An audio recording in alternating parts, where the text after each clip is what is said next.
Olá a todos. Hoje queremos refletir sobre o Evangelho do segundo domingo do tempo comum, ano B. Terminou o período das festas, voltamos ao tempo ordinário, que é o tempo normal da nossa santificação. E começamos com o segundo domingo do tempo comum. Nessas primeiras semanas do tempo ordinário, a liturgia nos propõe ambientar-nos na vida de Jesus, que começa a sua vida pública. A vida de Jesus, a vida pública de Jesus começa com o momento que ele se retira para o deserto, para estar aí 40 dias em oração.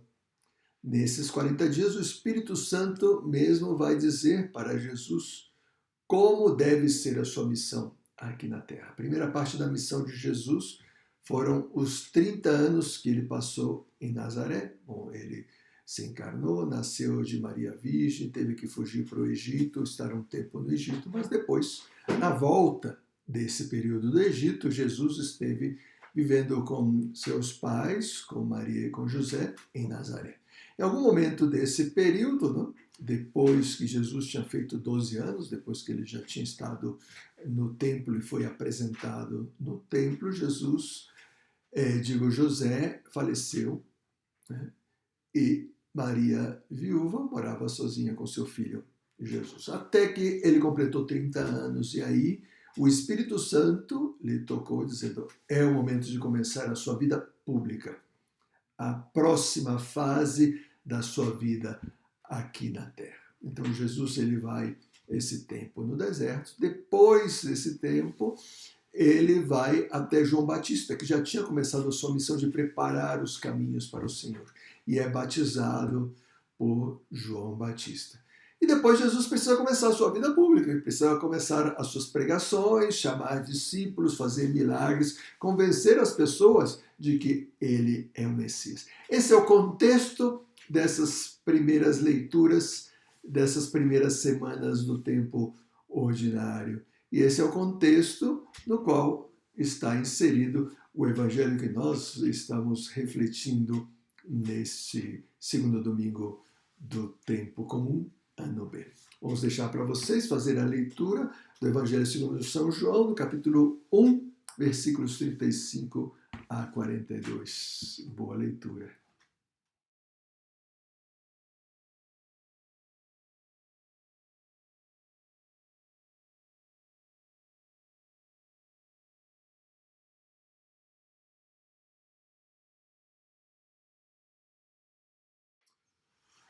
Muito bem, vamos então comentar as perguntas que nós propomos, recordando que essas perguntas elas não estão para serem respondidas. Elas são só uma guia para que nós possamos refletir sobre o texto proposto pela liturgia.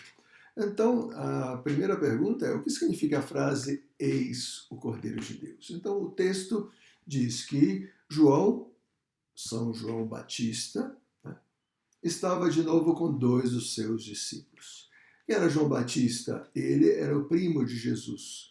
Ele tem poucos meses a mais que Jesus. Eles não se conheceram, a não ser no seio das suas próprias mães, quando Maria foi visitar a sua prima Santa Isabel, que é a mãe de João Batista.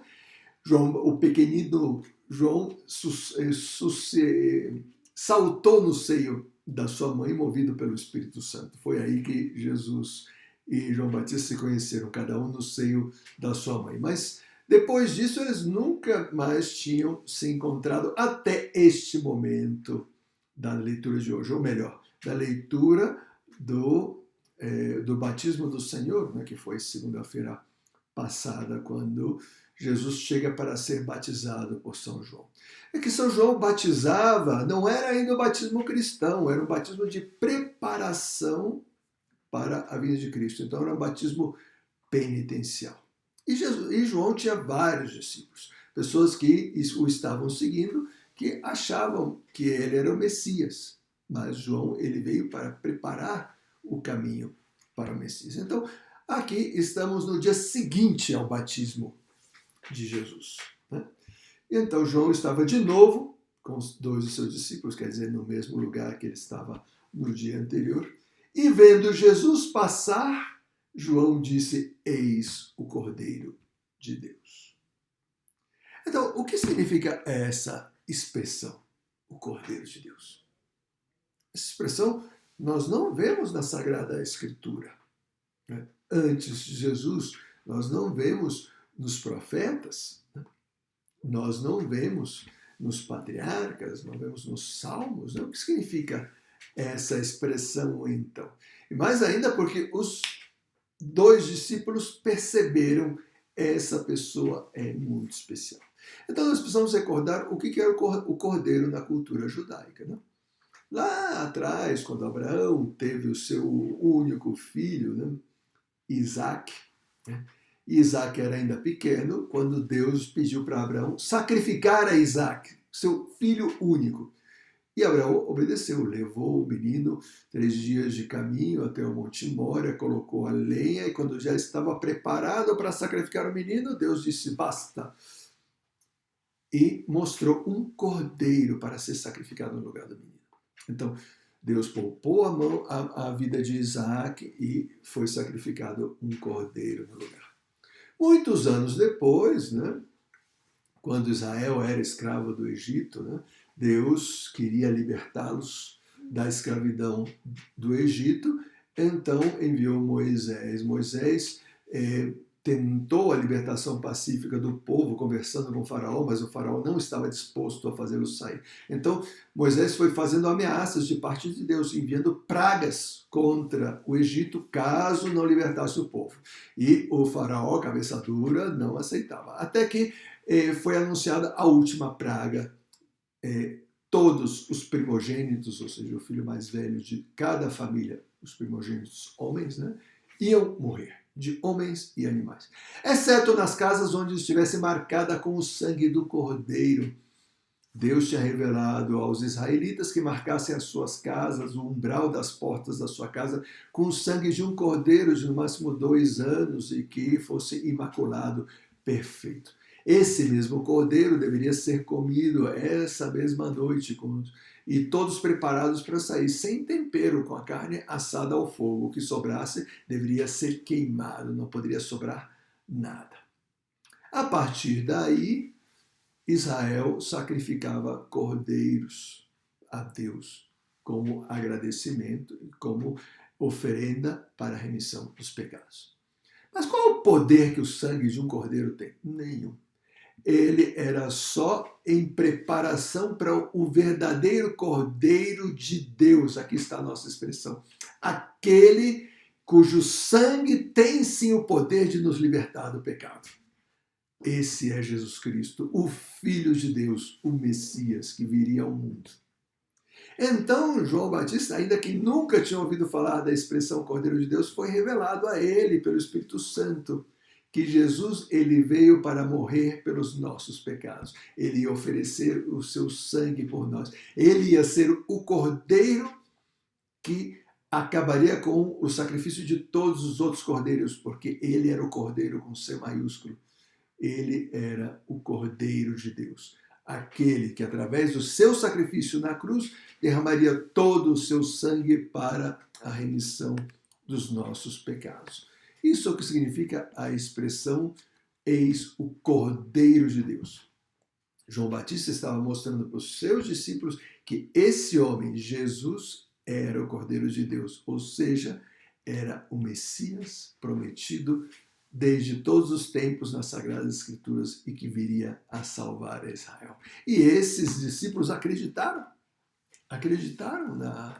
na revelação que João acabava de dizer, né? E então, os dois começaram a seguir Jesus sem ter coragem de intervir, de chegar e falar com Jesus, né? Diz no versículo 38, voltando-se Jesus para eles e vendo que os estavam seguindo, lhes perguntou, o que estáis procurando? Que pergunta vinda dos lábios de Jesus. O que vocês estão procurando? Talvez poderia perguntar a nós, né? O que nós estamos procurando quando estamos seguindo a Jesus? Eles, sem saber muito bem o que diziam, disseram: Rabi, que quer dizer mestre, onde moras? Parece que é uma pergunta estúpida, porque eles queriam conhecer mais Jesus e perguntou: onde você mora? Ah, na Rua Augusta, número 35. Não, eles não queriam saber o endereço de Jesus. Eles queriam se tornar seus discípulos. E Jesus percebeu isso nos seus olhares. Além do mais, quem chama é Deus. Ninguém segue a Deus por vontade própria se Deus mesmo não coloca esse desejo dentro do seu coração. Então, esses discípulos, eles já estavam tocados pelo Espírito Santo. O Espírito Santo os tinha escolhido. E se é o Espírito Santo, é o Pai. E se é o Pai, é o Filho. Então, Jesus estava dando conta, nesse momento, que esses eram dois dos seus primeiros discípulos aqui na Terra. Então, Jesus, em vez de dar uma resposta, diz a eles, né? Vinde ver, vinde ver. Eu não vou dizer para vocês, eu quero que vocês façam a experiência. Eu quero que vocês descubram por conta própria quem sou eu, o que eu vim fazer neste mundo, qual é a minha missão e descubram se vocês querem ou não me seguir. Com essa expressão vinde e veja, Jesus estava dizendo para eles: sigam-me, sigam-me. Mas eu não quero uma resposta de vocês agora se vocês querem ser meus discípulos ou não.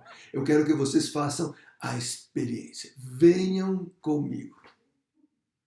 Meus queridos, será que esse não é o grande desejo do nosso coração? Todos nós desejamos ver a Deus. Esse é o maior desejo dos nossos corações. Quer nós saibamos, quer não saibamos. Talvez tenhamos muitos sonhos. Desejamos muitas coisas para a nossa vida. Não sabemos que nenhuma dessas coisas é mais importante do que ver a Deus. Porque ver a Deus supre qualquer outra necessidade do nosso coração. Ver a Deus não é ver com os olhos. É conhecer, é experimentar, é fazer um caminho de amor que vai do primeiro flerte, né, até o convite a um namoro, até um noivado, para chegar a um matrimônio, no qual a alma se funde com Deus, mantendo a sua personalidade, a sua individualidade. Esse é o motivo pelo qual nós existimos. E de repente, os discípulos estavam frente a frente com o motivo da sua existência. Deus em pessoa, encarnado em Jesus. Olha que coisa mais extraordinária.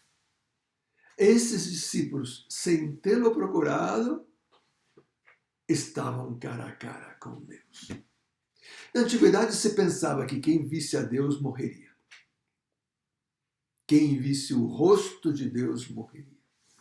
Tanto é assim que quando Moisés pediu a Deus poder vê-lo, Deus disse: eu não vou te mostrar o meu rosto, você verá as minhas costas. Isso é simbólico, né?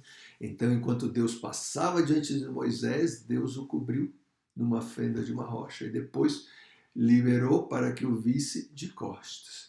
Quer dizer, Deus ele não podia manifestar todo o seu esplendor, porque era tal a sua grandeza e beleza, que a pessoa morreria de amor.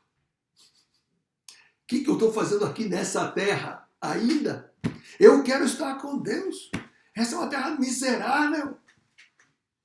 Essa é a experiência da pessoa que faz, aquela pessoa que realmente conhece a Deus.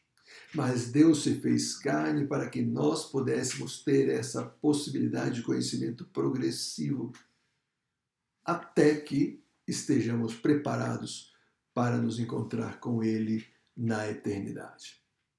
E esses dois discípulos tiveram essa oportunidade. Deus os estava chamando para fazer a experiência do seu discipulado, conhecer quem é ele, depois segui-lo. E ao longo da sua vida, continuar fazendo a experiência de Deus até o momento que o chamaria para a vida eterna. Extraordinário. Fenomenal. E, finalmente, nós vemos essa atitude, né? Primeiro, os discípulos foram com Jesus, diz o Evangelho, foram ver onde ele morava e nesse dia permaneceram com ele, era por volta das 4 da tarde. Esse Evangelho foi escrito, talvez, quando São João tinha 80 ou 90 anos. A experiência que ele fez com Jesus, talvez ele tivesse 16, 18 anos. E ficou gravada a hora do seu encontro com Deus, do seu encontro com Jesus. Tão forte foi a experiência daquele olhar, daquele encontro com Jesus. E então, diz no versículo 40, André, irmão de Simão Pedro, era um dos dois que ouviram a palavra de João e seguiram Jesus. Ele foi encontrar primeiro seu irmão Simão e lhe disse: encontramos o Messias, que quer dizer Cristo. Então André conduziu Simão a Jesus. E nós colocamos aqui, comente a atitude de André em relação ao seu irmão Simão. Né? Pois é, a sua atitude foi: eu preciso contar isso para o meu irmão. Eu não posso ficar com isso só para mim. Ele também está procurando, ele também está com sede de Deus. Talvez ele não saiba, mas ele é um chamado. Essa é a experiência de quem conhece a Deus. Quando nós fazemos uma experiência de Deus, e aqui é a experiência do Filho de Deus, que é Deus, né? Nós não podemos ficar com isso só para nós. É tão transbordante essa alegria que nós queremos compartilhar, em primeiro lugar, com as pessoas que nós amamos e depois com todas as pessoas. Nós não queremos ficar com isso para nós mesmos. Então André, pois, ele estava repleto dessa alegria que Jesus lhe proporcionou nesse encontro de estar com ele naquele dia. E então ele quis voltar para casa e se encontrar com seu irmão Simão. E disse: Simão, você não vai acreditar, nós encontramos o Messias. Olha, essa palavra é muito forte, Messias. Já expliquei muitas vezes, mas explico de novo para que fique bem gravado, né? Messias é uma palavra hebraico que significa o mesmo que Cristo, que é a palavra em grego. Ambas, traduzidas ao português, significa o ungido. O ungido era aquele que era escolhido por Deus para uma missão importante. Então, ele era ungido com óleo santo pelo profeta para cumprir essa missão. Os reis eram ungidos, os profetas eram ungidos, os patriarcas eram ungidos. Mas haveria um ungido com U maiúsculo, ou Messias com M maiúsculo, ou Cristo com C maiúsculo, que seria o maior de todos. E esse viria ao mundo para cumprir uma missão muito especial. Os profetas falavam desse personagem há mais de 700 anos, 800 anos. Então existia uma expectativa muito grande que parece que nunca se cumpria.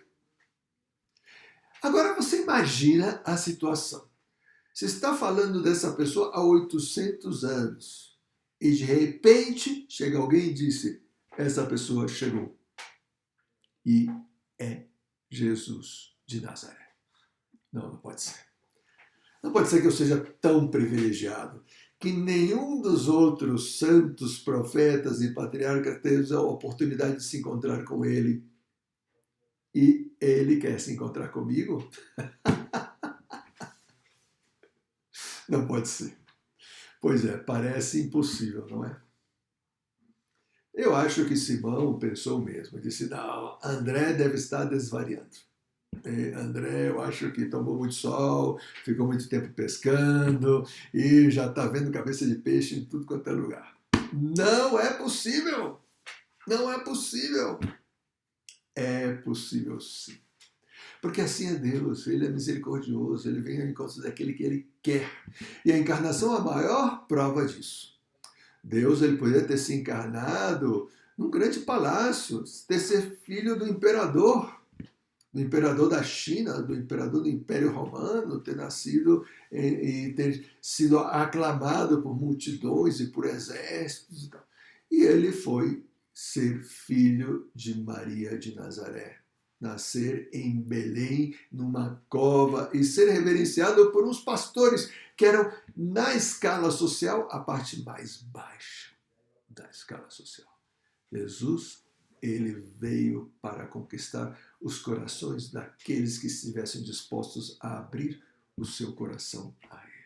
E André, tocado pelo Espírito Santo, foi e chamou o seu irmão Simão, que no primeiro momento é provável que não tenha acreditado muito em André.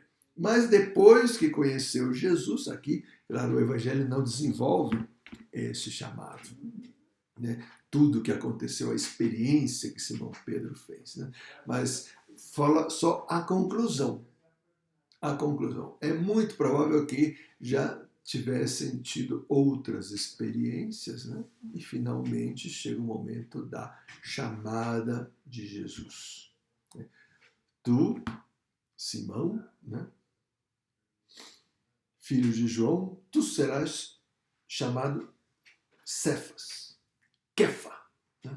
Que quer dizer pedra. Tu serás a minha pedra. Você será o fundamento no qual eu vou construir a minha igreja e os meus discípulos. De maneira que essas reflexões nos ajudem a preparar-nos para esse tempo ordinário que apenas está começando. Tempo de santificação, tempo de santidade, tempo no qual Deus vai transformando as nossas vidas rumo a um apaixonamento de Deus, que é uma preparação para o encontro com Ele na eternidade. O Senhor esteja convosco, Ele está no meio de nós. Abençoe-vos o Deus Todo-Poderoso, Pai, Filho e Espírito Santo. Amém. Fenomenal!